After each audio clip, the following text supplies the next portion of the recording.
Hey friends, today I want to share something personal. This isn't my podcast, this is just me talking to all of you. A moment from my childhood that shaped the man I became, even if I didn't fully understand it at the time. And I didn't. I grew up with big emotions, not going to surprise a lot of you. I felt things deeply, sometimes too deeply, for a kid who didn't yet have the language to explain what was happening inside. Couldn't even explain it to myself. And because of that, I often broke in loud, dramatic ways. I melted down. I struggled. And I carried a heart that was just wide open in a world that didn't always know what to do with that. Now, in the middle of all that, there was a teacher. Her name was Mrs. Jordan. People called her General Jordan. She was strict, sharp as a tack, no nonsense. One of those teachers you didn't dare cross because you knew she expected the very best out of her students. And I'll be honest, guys, I feared her. I avoided seeing her at every chance I got. Not because she was cruel, but because she was strong. And as a sensitive kid, strong people sometimes felt overwhelming. And boy, could she do it. One day she took me into the hallway. I had failed to turn in homework once again. And she needed to talk to me privately.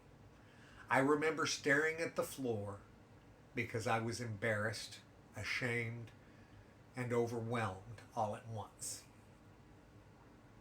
And she said something that I will never forget. It's changed my life. She said, "John," she always called me John. She insisted on calling me John. She said, "John, you used to look me in the eyes when I spoke to you."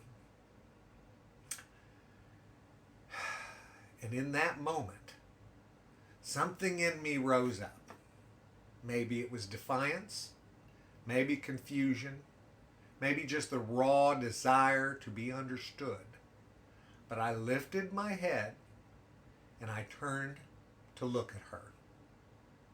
Guys, she was crying. This woman I feared. This woman who expected excellence. This woman who ran her classroom with the precision of a general. She was crying. I've never seen anything like that. In that instant, in that tiny space of a heartbeat, something inside me shifted forever.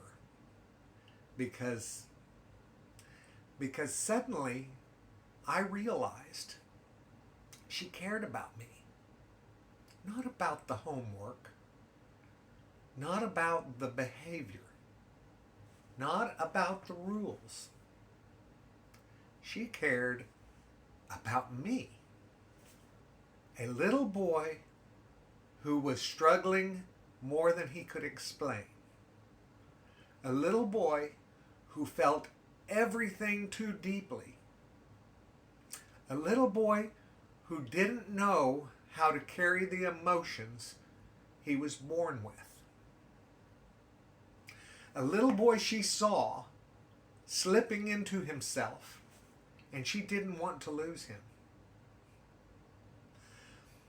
Her tears weren't anger. They were love. And for the first time, outside of my family, I felt truly seen. That moment, guys, stayed with me my entire life. Years later, I saw Mrs. Jordan working at a gardening center. And there she was, wheelbarrow in hand, humble, hardworking, still giving her whole heart to whatever she did. I admired her so much, and I think of her all the time. I still do. I wish I could have told her what she meant to me. And I could have. I wasn't in that place at the time. She changed the trajectory of a little boy who didn't understand why he felt so much. That her compassion broke through a wall I didn't even know I was building. That the man I became, someone who talks about love, connection, and compassion, was shaped in part by that exact moment in a quiet school hallway. Mrs. Jordan, wherever you are, thank you. Thank you for seeing me. Thank you for caring enough to cry. Thank you for teaching me that strength and tenderness can live in the same person. It lived in you. And thank you for being the first to show me that sometimes the strictest people have the softest hearts. Guys, if you're going through anything similar, say your thank yous. Tell them about it. Just know, I want you to know, Mrs. Jordan, you made a difference. You mattered. And your love still ripples out in ways that you never could have imagined. And I'm glad to be one of those pushing that ripple on. I love you all, and I want you to remember that. And you know what you can do for me. Go out and pass that on, okay? Later, Gators. Bye-bye.